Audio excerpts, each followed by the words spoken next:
Recording? Hey y'all, welcome to the Odinic School of Mysteries. My name is Bear. It's been a minute, hasn't it? It's been a while. We've moved felt like 3 times, but we've now bought a house. We have land. It's our land. No more moving, hopefully until I die. And it's beautiful out here. We live out in the rural Oregon. No more cities, no more riots, hopefully. And it's wonderful. It's harvest season right now. I'm surrounded by wheat fields, and so you might hear semi trucks going by. Normally, one of the reasons we really liked this place is because there's like, I don't know, maybe 3 cars go by an hour, or a day. I mean, you know, like just our neighbors. But harvest season means moving grain, and so it's pretty active right now. So if you hear any background noise, my apologies. It's really good to be back. I want to have a fair warning ahead of time before we get into this. Today's topic is going to involve discussion of sex, sexuality, acts of sex, and all its requisite parts. Even though the video isn't specifically about sex, sex is definitely a component in it. So if, you know, make your appropriate, what do you call it? Allowances for that. If there's kids in the room and you don't want them to hear it or whatever, just, you know, parental discretion advised. So actually I have some things kind of set out. I wanted to, this is one of those weird topics that this is something that is referenced and alluded to in many, if not most, occult schools. And you have to get fairly high up in the rankings in order for this subject to be breached. And even then, it's still very occulted. Like you have to pretty much be like grandfathered in or something like that in order to get this information. I'm very lucky in that, I'm very lucky in the fact that I was exposed to this information, and it took a long time for me to be initiated into it. This isn't something that comes up very often, and you're not going to really hear, you might hear parts of it. Like if you go and you, like one of the YouTubers I really like a lot is Robert Sepper, for example. He's an anthropologist, and he talks a lot about occultism, and he talks about it kinda. He references it a lot when he talks about vril and chi and prana and sex magic and that kind of thing. But what we're talking about really is the root, when it comes to esoteric, bodily, how do you put it? Esoteric biology, I think is probably a good word of putting it. Occult biology. It's not talked about. And so the goal here today is to give this as a primer, to kind of with a bit of care and a bit of time, hopefully I could expose you to this way of thinking and hopefully make a big difference in your life. Having understood this and having been initiated into it, it completely took care of all my depression. Almost, it took a little bit of work. But my depression, because everyone in my family has been diagnosed with various forms of depression, you know, and I'm sure that my grandparents would have too if they were in the right generation. It's just one of those things that kind of just comes with, just kind of haunts families. And so what we're going to do is we're going to talk about depression too, hopefully today. This may have to be 2 parts. We'll see. It's like freaking hot outside, and I have a hose out here because we're going to show you some things here with the water bottle, and my hose wouldn't reach to the shade. So I'm sitting here in the middle of the hottest sun possible, and so it's going to be a blast. So I hope you stick with me and enjoy it. I really love doing this. It's been a long time since I got to. I got cork in my wine.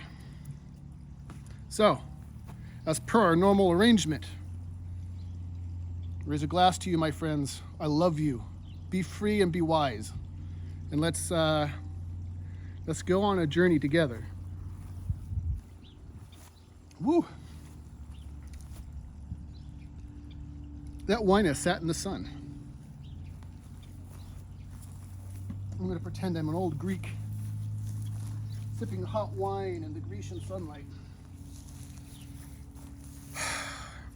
Okay. How to begin?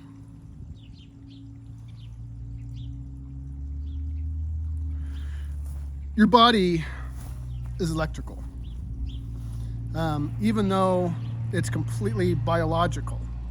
Skin, blood, we've talked about this before. It runs off of electronics. All your nerves are like wires, and they carry electricity. Your brain is run off of electrical signals. And so you have these energy currents that go through your body. And if you've been in this space very long, or have ever listened to like a yogi or anyone in the New Age movement talk about, chakras or things like that, this would no doubt, you're probably not unfamiliar with the idea of energy centers, right? Sometimes they're called wheels of power, sometimes they're called energy centers, sometimes they're called chakras. We supposedly, we have 7 of them going up our spine. And in this sense, if you want to talk about Christian occultism, the spine is the stairway to heaven. It's it's what you call Jacob's ladder, right? It's the thing that allows your energy from moving down here at the base to go up your spine, then up into, and this is called the Holy of Holies right here. In fact, these two, this spot here is called the Atlas bone. There's the last vertebrae right here. Why is it called the Atlas bone? It's called the Atlas bone because Atlas is the god who holds up the universe, holds up the sky. So your skull is heaven. This is heaven. This is Asgard. This is the land of the gods. Right? Your mind is the land of the gods. It's the place you go to commune with the gods. So you start off, we're going to get more into this, right? So we're just starting. So you start off down here, right? And then supposedly, the vril or the prana, the chi, the orgone. There's different words for it. It creates this circuit in your body. But here's the trick: is that we're as a people, and we're not very good at actually keeping the energy traveling correctly. We're very bad vessels because we don't do the kinds of things that keep the energy flowing, right?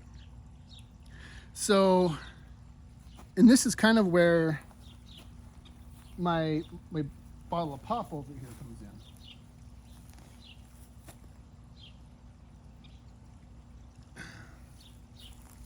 So, crown chakras right here. Right up here on the lid. So we're going to take I broke my drill bit. So let's see if, see, I broke it when I put it on the table. So let's see if it still works, all right? Where does it go? Oh, okay. Yeah, it still gets in there. So the crown chakra. When you're a child, when you're a baby, I have a new daughter, by the way. She's 3 months old. The energy comes out the top, right? She doesn't have a, when you're a newborn, you probably already don't know this, the skull is soft. It is kind of actually a hole on the top of the skull, and it's done that way so that when you come through the valve, the birth canal, the skull can actually collapse and make it through the opening. But on everyone, especially babies too, the energy comes out the top, right? Just kind of like a squirt gun.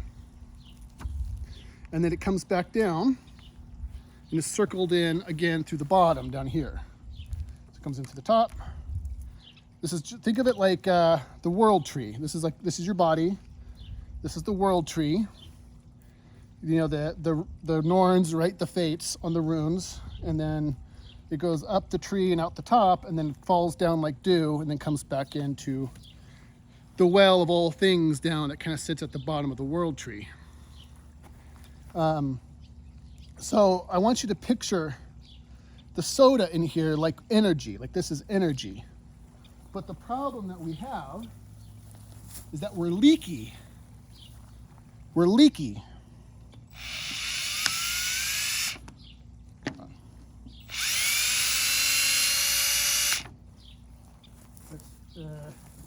Hopefully this will continue to work.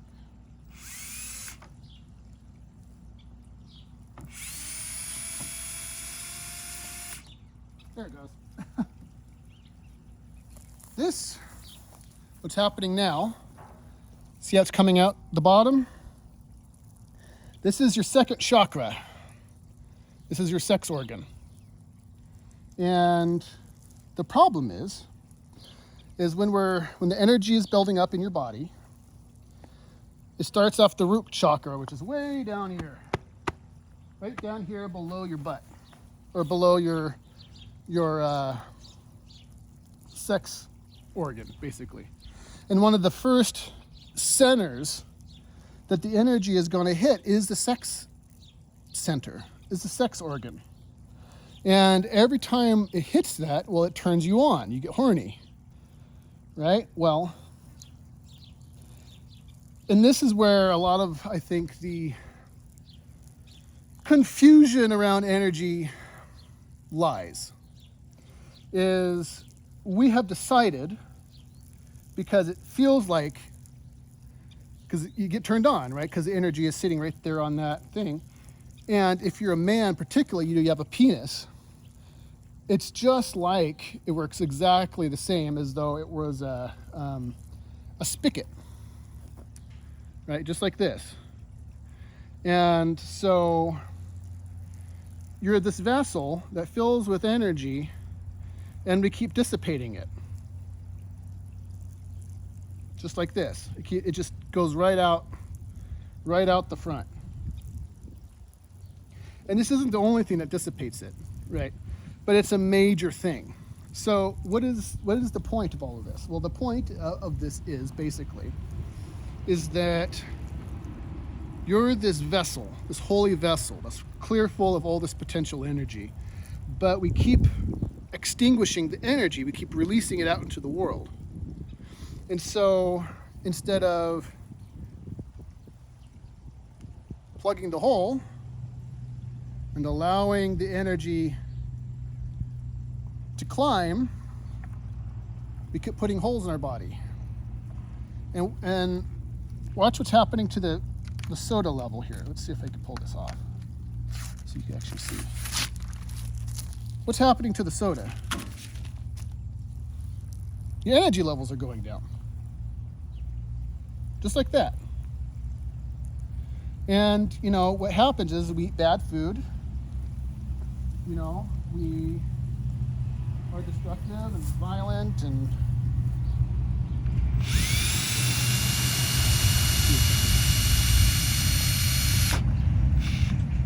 There's another one, 2 chakras.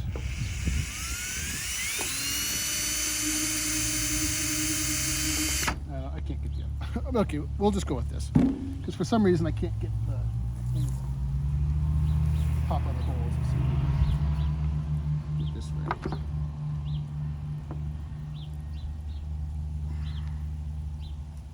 Jesus Christ, what did they make this pop bottle out of? Iron? All right, well, okay, apparently we just get 2 chakras. We're just gonna have to go with it, all right? Pretend that there's just pretend there's more holes up in here, okay? So the energy keeps getting depleted. But this is the trick here I want you to keep in mind is, we call it sex energy, because it feels like sexual energy because it's sitting right here on the sexual organ, right? But it's not sexual energy at all. It's energy. But it feels sexual to us. And so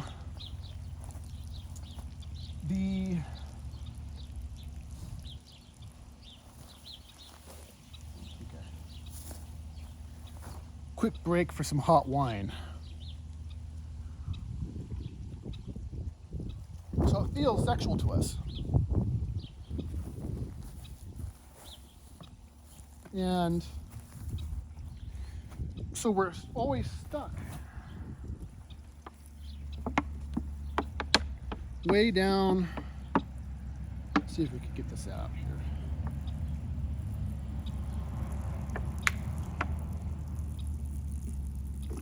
So while I'm squeezing this out, something that I'd like you to keep in mind is that this energy, also feeling sexual, is very intricately attached to dopamine levels. The two are like a male and female. You require both. They're both activated this way. So what happens is, so here we are. We got all of our chakras here, and maybe now that it's empty, I'm gonna try one more time. Give me just a second.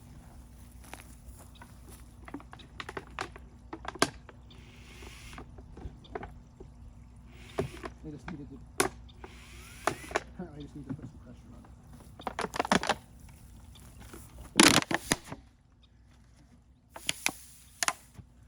All right, so we got our holes kind of coming up here. Let me get my hose. But the energy takes a long time to develop. It's a slow build.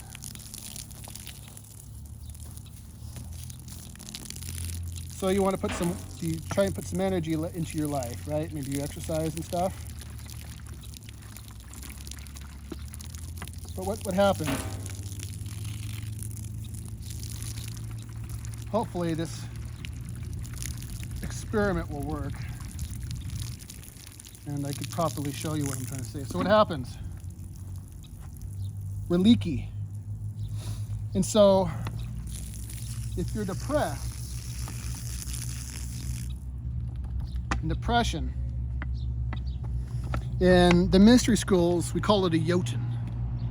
It's a demon. It's the externalized force who eats off of your energy, right? So it feeds off of your where my dog went. Lily. Oh, okay, she's over there. It feeds off of your life force and your energy. And so you're always stuck. Let me show you. Here's the hose. Here's the bottom hole down here. So you're always stuck below capacity. And the first time your energy levels get up high enough, what's the first thing you do? You go masturbate. You go have sex. Or you overload your dopamine signals with porn and that kind of stuff to try and feel something and try and get up, right? But our behavior keeps us leaking down here.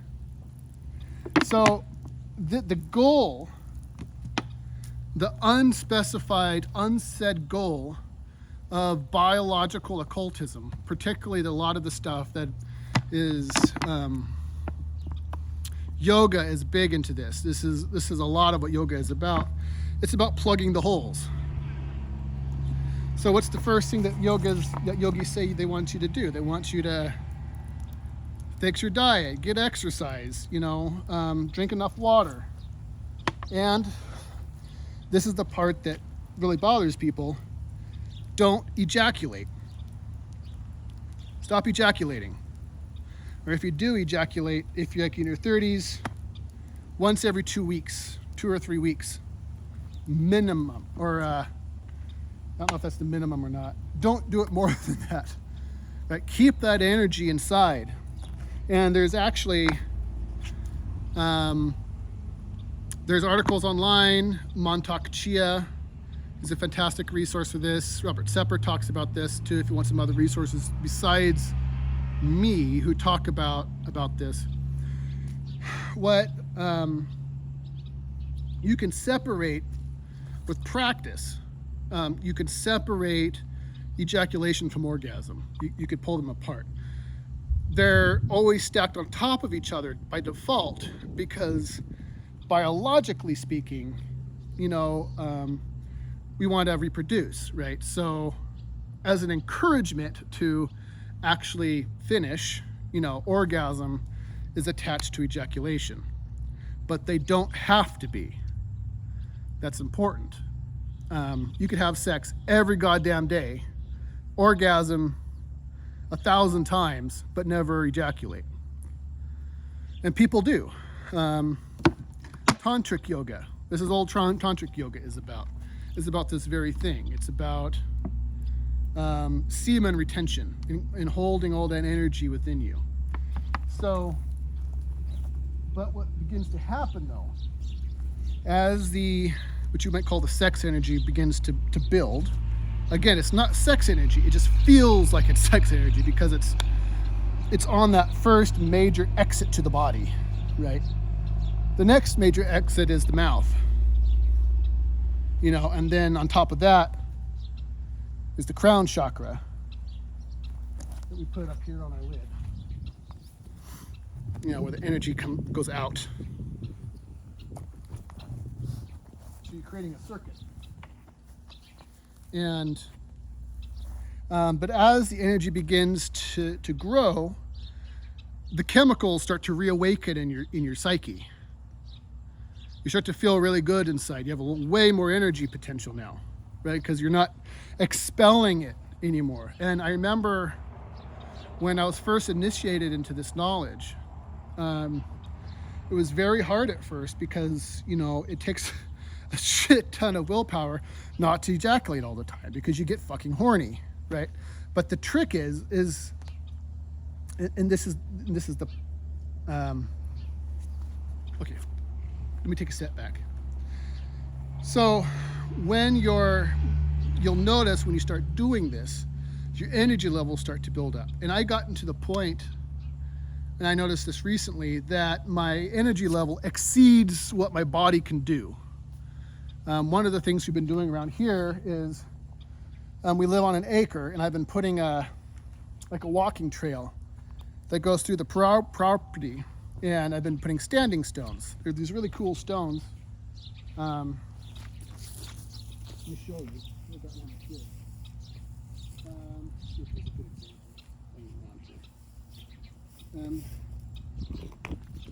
This probably won't be a fantastic example, but I'll give it a shot. These stones ring like a bell. Okay, well this one isn't gonna. So anyway, I've been putting those around the path, right? And they're heavy, right? So I'm lugging these giant, huge stones around. And I was doing that all day, and I was feeling pretty good, like I could keep going, and my body just started to shut down, right? My legs started to cramp, and my arms started to give out, and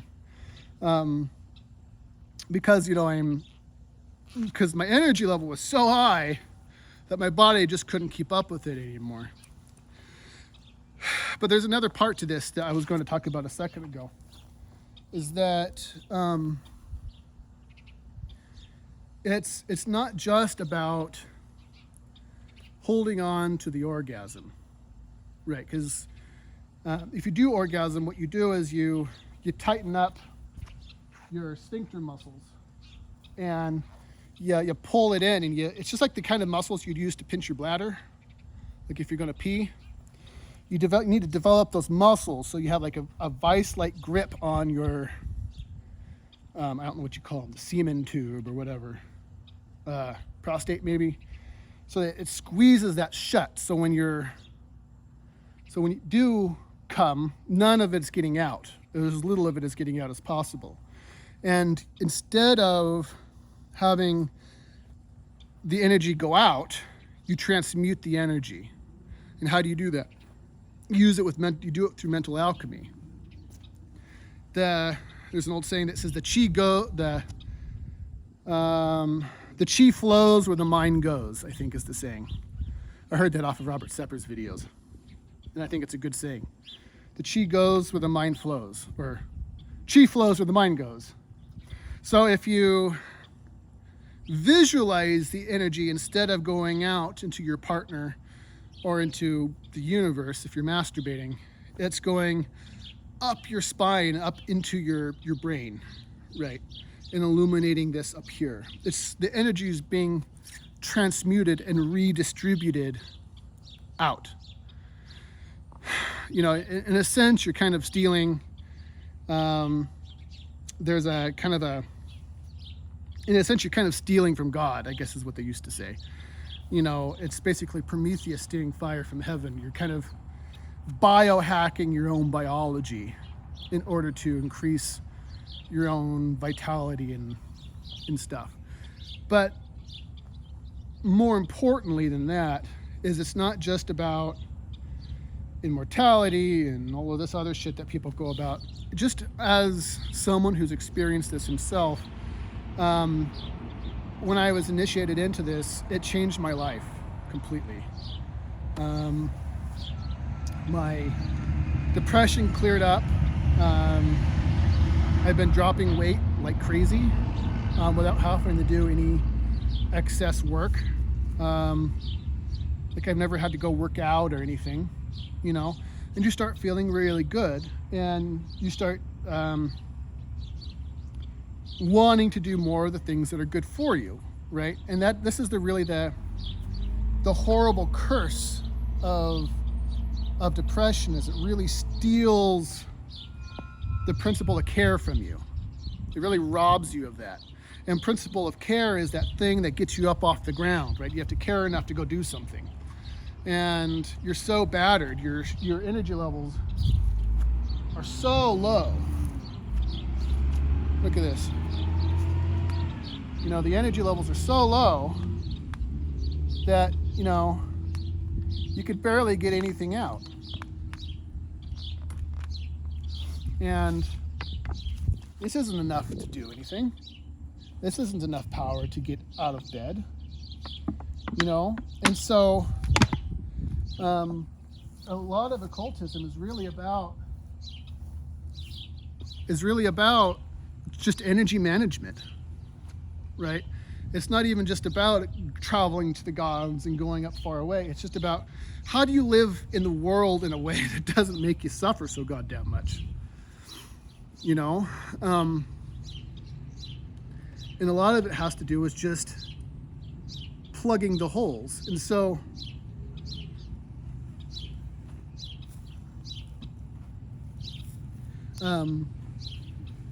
when I was initiated into this, it came with some things. Like by my teacher, I was given a prescribed diet. This doesn't usually happen with everybody, but I am in a mystery school, and when you're in a mystery school, sometimes you have to do shit you don't want to do that is ultimately better for you than if you don't do it. But it's always shit you don't want to do at first. So like, first thing so it started off with just the sex magic part of it that we're just talking about, right? Learning how to control the orgasm, learning how to hold that energy in, and practicing and practicing, practicing. Sometimes I practice with myself. If my wife isn't available, it's always funner to do it with a partner. If you do it with a partner, look up tantric sex videos on how tantric sex is performed. I highly recommend Montauk Chia for this. A lot of the people who teach this kind of thing really have gotten it from him. He's a Taoist master and a Qigong master, and it's all about, you know, controlling the energy flow and all of that kind of thing. So, you know, it started off with just doing the whole sex part of it, right? Just focusing on keeping everything in, not letting it go. And it's very hard at the beginning. It's very challenging because, well, you want the release, but you want to come. It feels really good to come. But the little ray of hope in all of this is that actually, if you hold it and you don't come, actually the orgasms are like exponentially better. I'm just telling, this was my experience. The orgasms are just mind-blowing. And sex is like having sex on ecstasy. It just blows your head off. Because you're not always letting it go, right? You're holding it all in. And it just makes sex so much better when you do have it.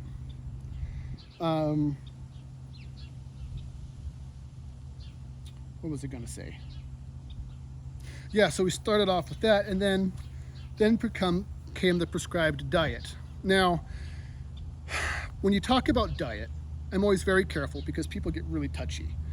And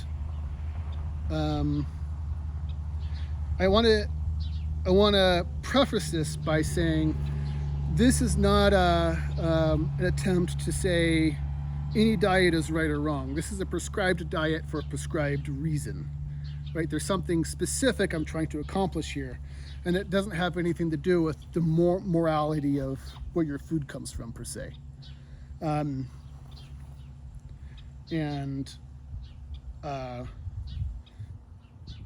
So my prescribed diet was vegetarian. Why is it a vegetarian diet? So the reason that I was given a vegetarian diet, as someone who is a lifelong carnivore, love me some, ribs and chicken wings and all the things that are bad for me, hence the size. If you have a small burning flame, right, even though I'm using water here as an example, really what we're talking about is heat and electricity. It's fire instead of water. And if you have a really small burning flame and you're trying to get the flame to ignite, the worst thing you want to do is take a big old log and put it on top of your flame and hope it's going to catch. All that it's either going to do is extinguish the fire or make it smolder and smoke and putz, and it doesn't burn efficiently, right? And when things don't burn efficiently, you start to lose heat. That's why, and energy, that's why you get exhaust from your car or smoke from your fireplace. Smoke happens when it's not burning efficiently. It's carbon that wasn't able to be burned off. It's excess, right? And so when it's just smoking like that, you know that it's not burning correctly. And that's energy loss. That's all energy loss. And so the things I was given to eat are things like beans and oats and rice, a little bit of fish, and there's some other things in there, varieties on kind of that particular theme, but more or less, like I'm supposed to only sweeten my food with honey, and why are we doing that? Well, because if you have a little flame, Instead of putting a giant rock on top of it or a giant log on top of it, you're putting kindling on top of it, right? And what that does is it catches. It actually starts to burn and gets hotter and hotter and hotter. And if you just keep putting small logs, small kindling on top of that fire, it's just going to get big. It's going to get extremely hot, extremely fast. And we're doing the principle behind this is to do that with your internal energy. What you're doing, the goal of the exercise, right? This is the goal behind a lot of yoga and a lot of occult mystery school tradition. Because we're taking our drink here, and we're going to get out the holy tape.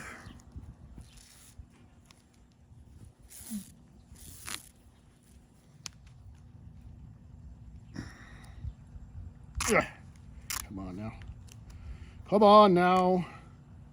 Don't be a jerk about it. I'm recording.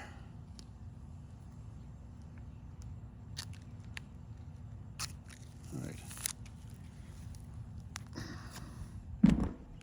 So what's the point? Well, the point is to plug the holes. So you're not dumping all your water all the time. You're not dumping all your energy all the time. So if you're not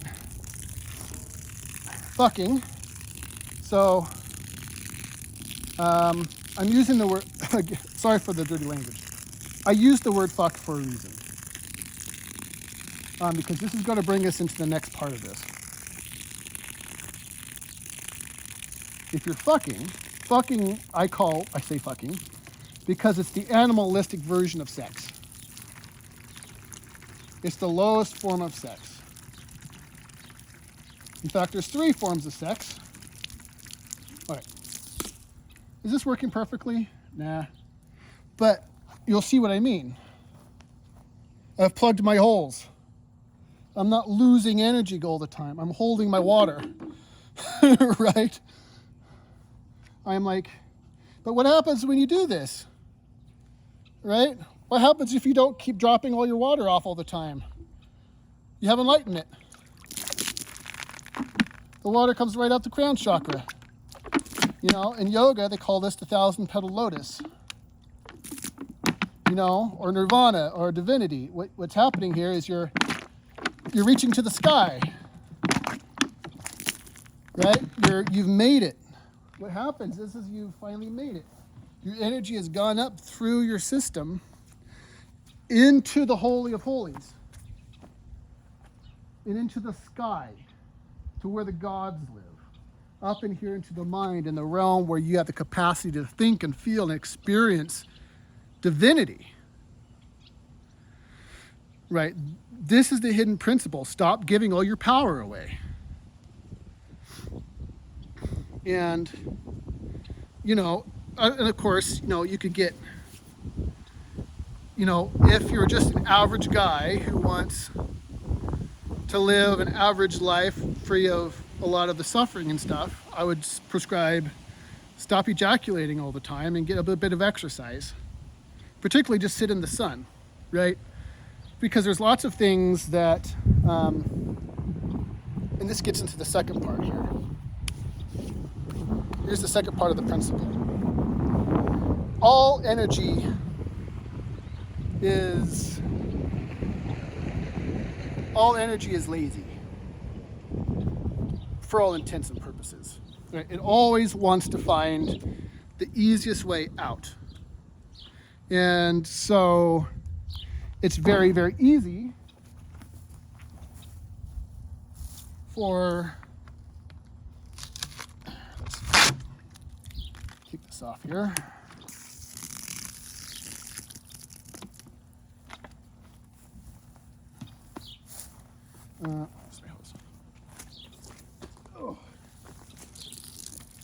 It requires no effort at all for your energy just to kind of sit in a bucket down here at the bottom. right? But the higher up you go up in your chakras, for the record, while we're making terms, if you're from the Germanic Norse persuasion, it's not called Kundalini or Chi, it's called Vril. You might have heard of the Vril Society in World War II Germany, headed up by the medium Marina Orsic.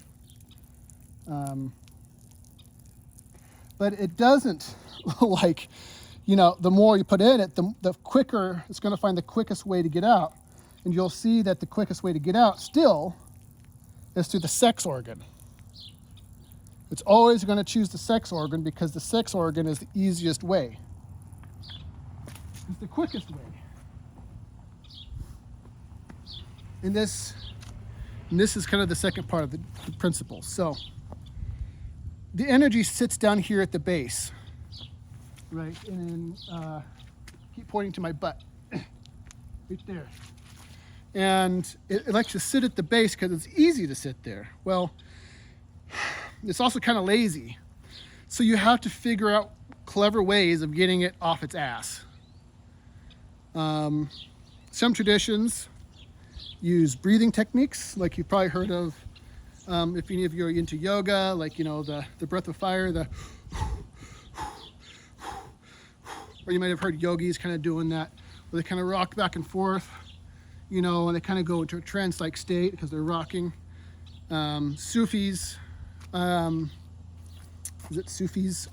Who does the dancing? The dervishes, right? The dervishes do dancing. African tribes did dancing too, aesthetic dance. But the quickest, so I'm going to tell you ahead of time, don't do this. Don't do it this way if you're not serious about it, because it's extremely effective. But the quickest way to get up there is through sex. Why? Well, because of this. It's your first access point. And so if you start to engage the sex organ, even if you're down here at the bottom, you start to squish it, right? What happens? The water goes up. Like I don't even have to have that much energy at the bottom for me to get it up out of the top of my bottle here. Right? It doesn't take much. And this is where it's really important to really understand. There's 3 different types of sex. Okay. There is fucking, which is the animalistic act of rutting, basically. It's dominated by the lower part of your brain, the part of you that wants to expel as much seed into as many women as physically possible. This is the part of the human brain that objectifies women, and because they're used for a pound it out kind of thing, right? You pound it out, get your nut off and go.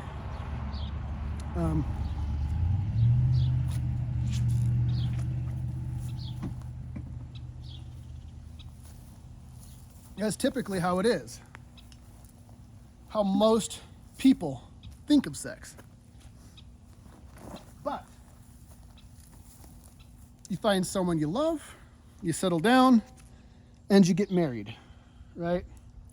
Or have a long-term partner of some kind.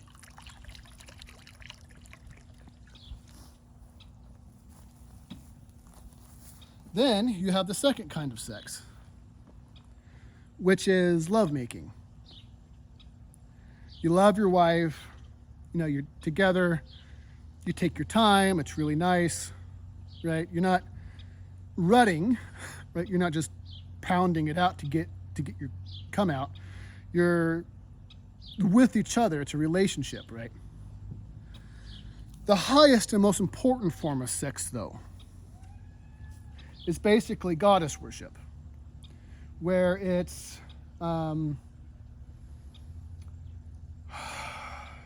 almost like worship, right? It's like ritualistic worship. It's the celebration and love and communion with the divine feminine. It's holy. It's a holy act. It's a ritual. It's more than just lovemaking. It's like you use the feminine becomes a vehicle into the cosmic. And so this was the original use of the temple priestess. You know, they call them whores and all kinds of stuff now, which is absolutely wrong, because they weren't prostitutes in the sense that we now think of prostitutes, where you just give them $5 and then they ride you for 5 minutes and then you're done, or whatever it is. Their job was to inspire the masculine into understanding it. So how do you put this? It's like it's you again. You're like it's like a biohack. What you're doing is you're using longing. The sacred feminine is that it's like when you see like a really beautiful woman, and you just have that longing in your heart, right? There's something about her that is mysterious and cosmic and veiled and sacred beyond measure, and you're almost afraid to talk to her. She's too pretty. She's, you know, it could be very overwhelming for a guy, right?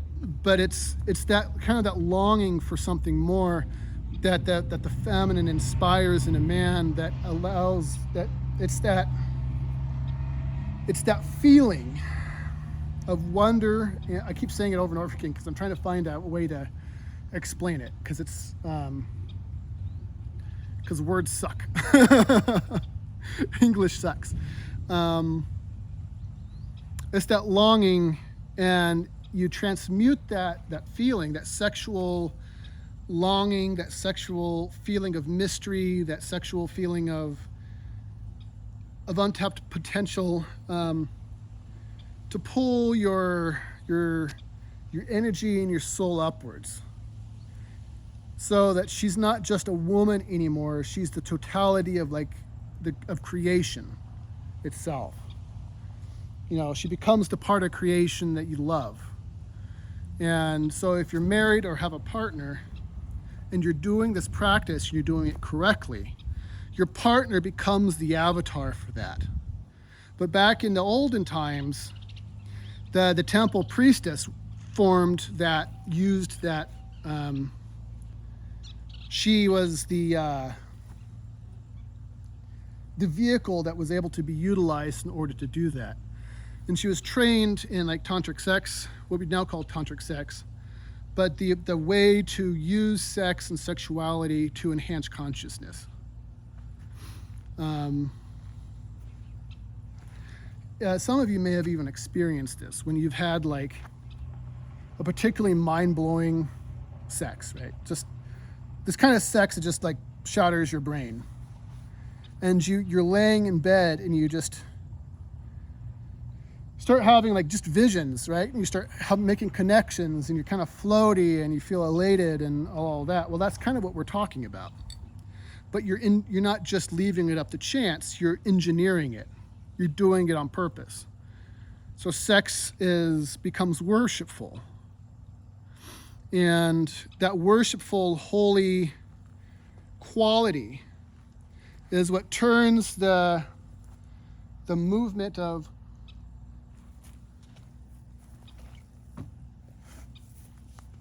the serpent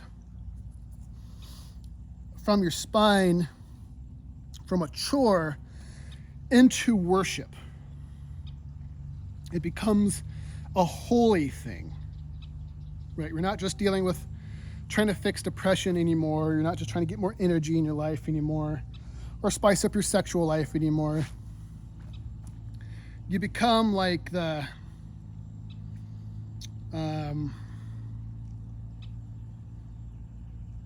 don't know how you put it. It's what real Seder was, in my opinion.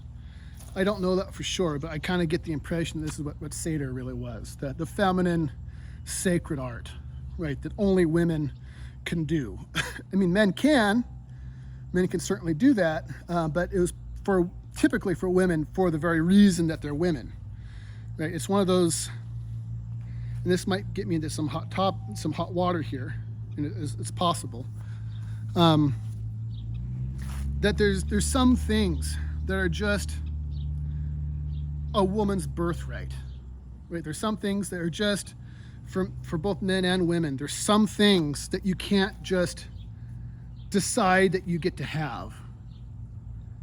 And having this power is like a woman's birthright. It is like the thing, it's like the cosmic keys that only you get to have, right? And only you get to give to somebody.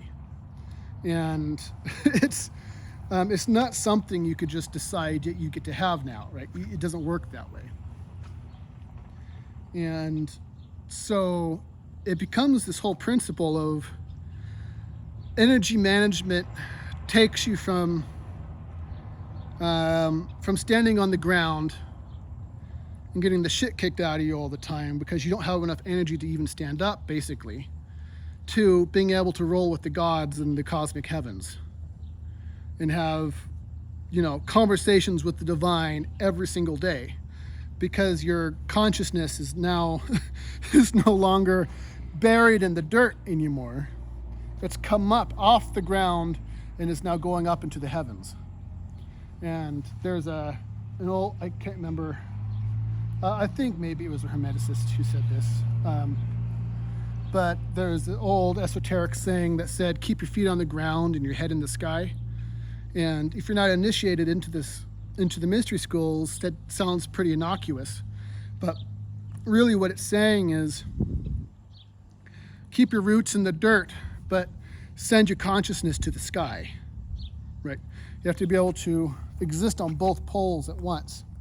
You have to have the bottom of the bottle and the top of the bottle at the same time. And so, for me, giving up meat, for example, was actually, for the first time, it was a diet that I actually wanted to be on, because I'm not dieting for, let's say, for the sake of losing weight, or to feel, or even so much as feeling better, even though that's certainly part of it.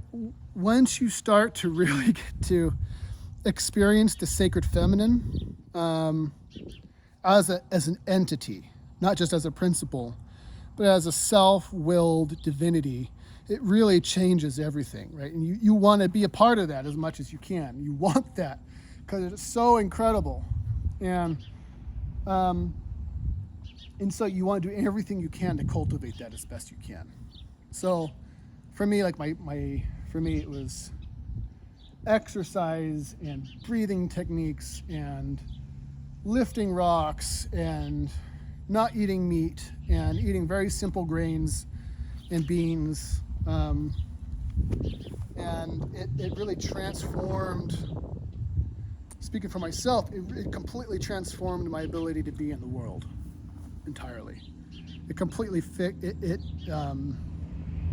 a lot of my little weird crap has disappeared all by itself without any extra work on my part, because I think I'm just burning cleaner, right? My system is burning well. Like, I think I've probably lost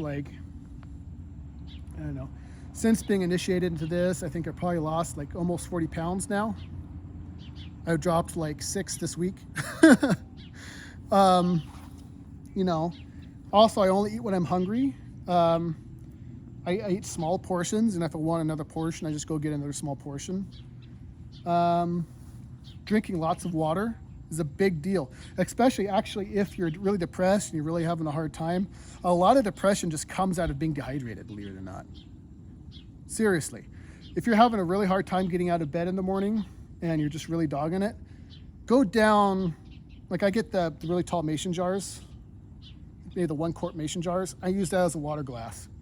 And one of the best things I do that's probably done the best for me just as a part of a daily practice. Is like I said, I have a little 1 acre peat plot of land, and it takes about, I don't know, 5-6 minutes to walk all the way around it. And if I get up first thing before I look at my phone or eat or talk to anybody, if I get up and then go on my walk, drink a bunch of water, my depression is almost cleared up for the whole day.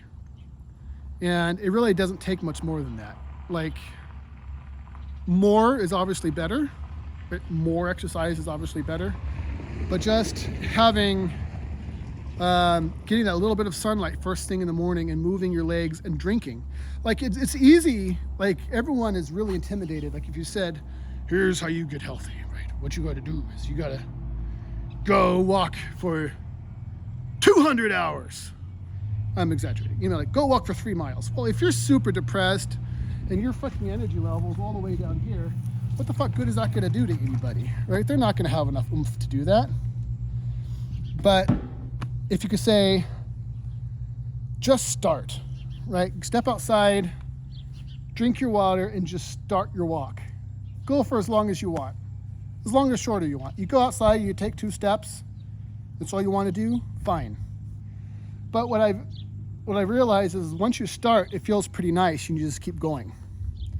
And it's easy for me. I'll walk like 6 miles at 5 minutes a time, just because it's only 5 minutes a loop, right? So it's like, oh, I could do another loop.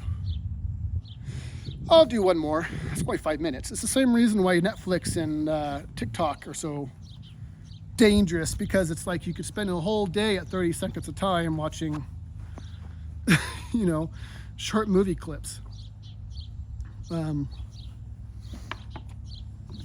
pretty good.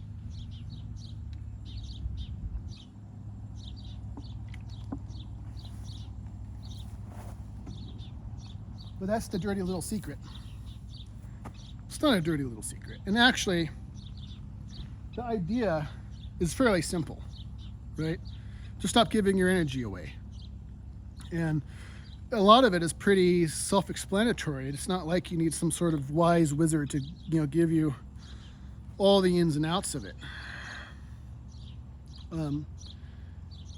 What you need is, you know, like, when you start doing it, you say, well, that feels really good. And then you start thinking, well, you know what would make me feel a little bit better is getting a little bit more sleep at night. And and the other thing I wanted to cover before I forget, because I mentioned it at the beginning and then I kind of got off track, is dopamine. Dopamine is extremely important, because dopamine is directly associated with this, with our energy levels. In nature, our dopamine, let's say that this is the normal range for the average person, right? You eat a blueberry, you come up to here, it's really great. It's like mind-blowing. Wow, that's an amazing blueberry. You know, in a perfect world, a blueberry is supposed to like blow your mind away, right? You know, sex is really great, but our foods are so full of sugar. We have an overdose on visual stimulus. We're always on our phones all the time. We're too stimulated on all levels. We're firing on all cylinders all the time. So instead of a normal range of dopamine, our dopamine levels are like way the fuck up here. And so sex, right? Woohoo, sex. Woohoo, blueberry. Woohoo, food. So you're not hitting that cap anymore. You're not hitting the mind-blowing cap anymore. Things don't give you pleasure anymore. Because things don't give you pleasure anymore, and your holes are all plugged, you stay down here. So what's the best thing to do? Again, if you want to be happy, so, okay, let me phrase it like this. There is what I call the professional mystic, right? Which is kind of what I'm becoming, for all intents and purposes.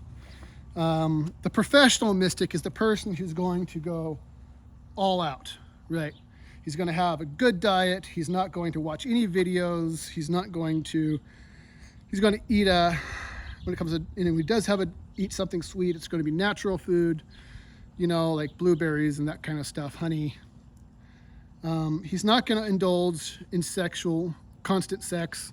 He's definitely not going to ejaculate, and so, and the more things you remove, the more and more potent the more and more dopamine, basically, you have access to in order to achieve nirvana, basically, is kind of the name of the game. So if, say, let's call this potency. This here isn't water or sex energy. My tape. I'm going to put more tape on it. It's not energy. It's not sex energy. We're going to call it potency. Right? Potential.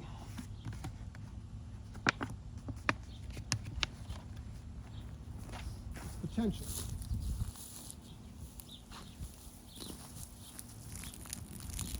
Let me get my hose here. Boy, the butterflies are just got the ground wet over here, and they're just like freaking going to town.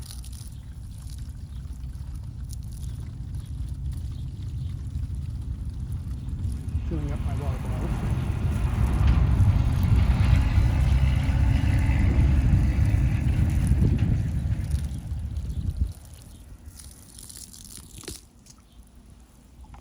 Okay. Got a little bit of a leak here. Oh well. We'll call this potency. What does dopamine do in all of this? Your dopamine is what regulates the amount of you get to have. If you don't have a lot of dopamine in your system, even if you have a lot of energy in you, you just get these little, ooh, oh, that was kind of nice. That was a nice little God experience. Hey, oh. But if your dopamine isn't being exhausted with everything else, just to deal with life, right? You get to have a huge, right? You really get to have a big mind-blowing cosmic divine experience. Because that pleasure chemical, you have all that pleasure chemical at your disposal. So what a professional, let's say like a yogi or these guys who go live up in the mountains have done is basically said, I'm going to eat the plainest food possible. I'm going to just go sit in this cave and just talk to God. So I could have this overwhelming spiritual experience on the regular. Well, most people can't do that, right? Most people have families. They're not willing to put in that much sacrifice into it. And so like if you just want to have a normal, good spiritual life, just moderate. Pick one or two things to be stringent on. I'm a big advocate for, I think at a baseline, you shouldn't be ejaculating. I've experienced way too many benefits from it. I can't speak enough about how amazing it makes sex feel. It's great. I think people have been doing sex wrong their whole lives, personally.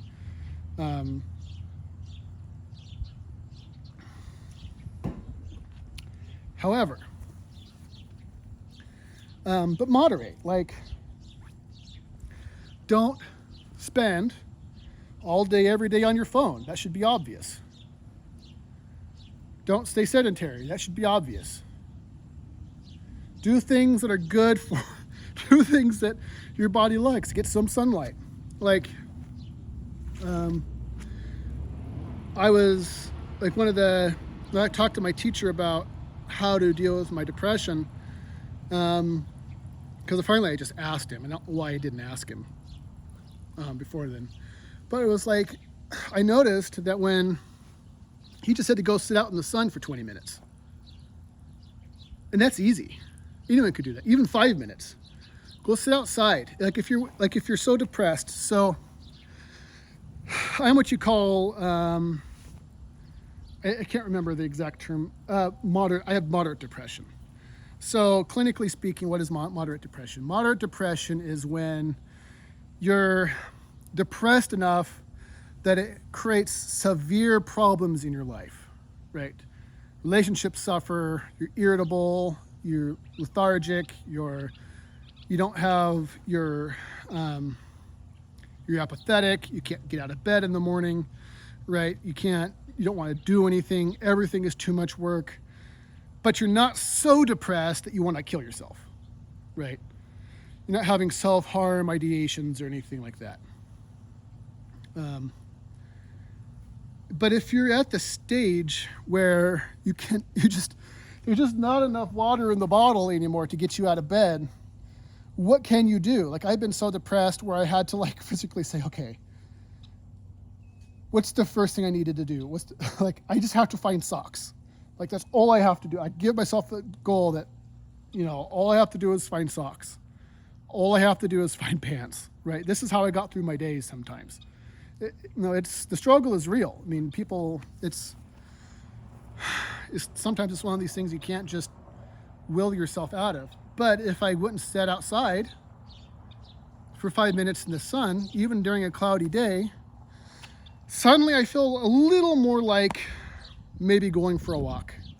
Or maybe I feel like I could, maybe drink some water or do something good. And then I feel better, right? And it kind of starts this slow movement upwards, right? To being more active and out in the sun and that kind of stuff. But you really, man, when you're really in it, dude, you really suffer. And it's not just something you could just will yourself out of. You can, but it's just, you have to go to battle. Like I said, it's a Jotun, it's an external demon that eats you. And so when you're being eaten alive, literally, Lily, come here. 1 second. Lily, come here.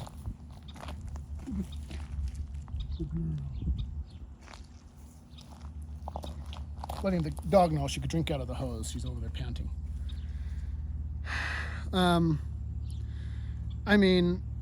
Just sitting outside is like a huge victory. I mean, it really is. If you've never had to deal with that level of depression, it's hard. It really is.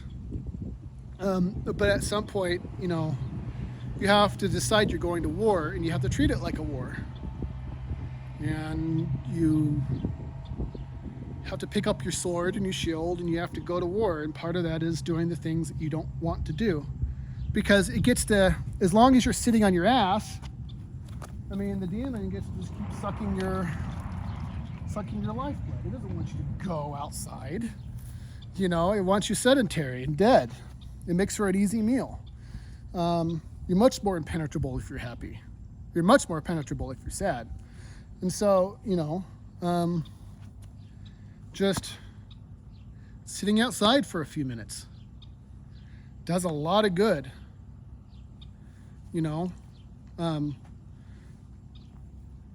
But energy management and understanding that the way that the body works and how the energy is retained and circulated, if you just understand this basic principle, a lot of things just fall into place.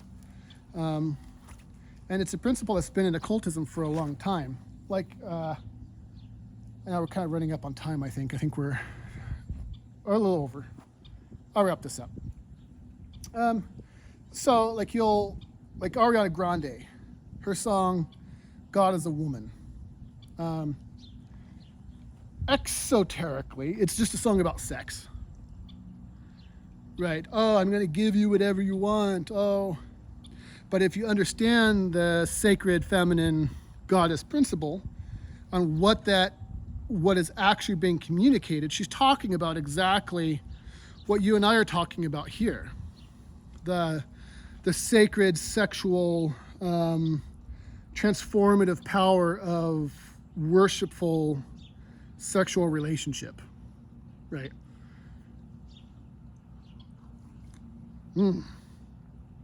Hot wine is not fun. It's not so hot I can't drink it, but it is not my favorite wine drinking experience, let me tell you.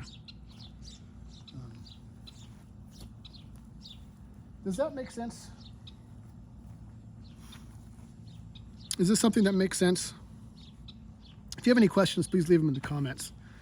And if there's something that needs some clarification, maybe I could do a part 2. But this is basically it. Just a quick recap before we go. This is you. You're an energy vessel. And you have all these wounds. Some of them happened in childhood, some of them didn't, right? But you are leaking. And that's not good. And you know, the thing about holes in your system is that it opens you up to disease and infection. And if your energetic field is strong enough, you know, those things can't get in. Electricity ionizes the atmosphere. It's partly why if you ever bumped into someone who's like really enlightened, they kind of make you feel uncomfortable at the beginning. Because there's like an actual ionization around their system. Like it actually, like bacteria and stuff can't even really get into it. It's really, really quite bizarre. Yeah. I hope that finds you well. And as always, you know, my goal with all of these things is I want people to be free. I want you to be free. I love you. And I want you to, you know, be able to escape all this needless suffering and stuff that we have in our world and that we're constantly experiencing. And it's all needless. Right? There's no reason why you have to be sick all the time or be depressed all the time. You know, you don't have to keep giving all your energy away. You get to keep that. Right? That's yours. That belongs to you. But we've been told over and over again that, you know, good sex is good orgasms. You know, pump and dump. You fuck somebody and have one night stands and all of that kind of thing. But that's not the way it was meant to be, right? You know, sex can be holy. It can be sacred. Eating a good meal can be holy and it can be sacred. Just living can be a holy experience. You know,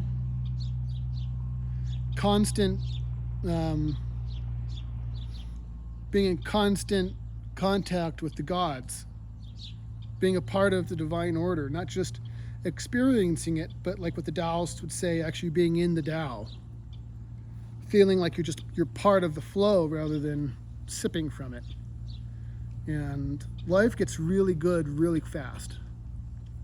It's extremely potent, what we're talking about here. And it isn't really meant for everybody. Like some people could get away with some of it, but it really does shoot you up through the chakras pretty quickly. And you'll start experiencing other planes of existence within weeks, or if not days of practice. And if you're not ready for it, it could be pretty,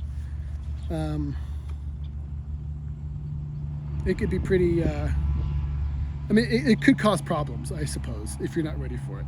Then you got to be ready to make the changes pretty rapidly.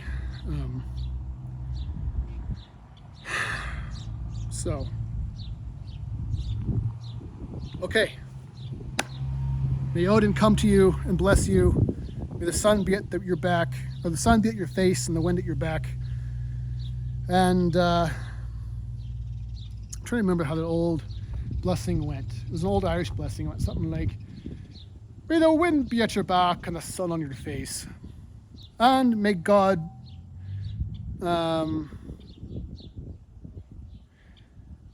may God show you your enemies. And if he doesn't, may he twist their ankles so you may know them by their limping. Something like that. I don't know. All right. See y'all. Bye-bye.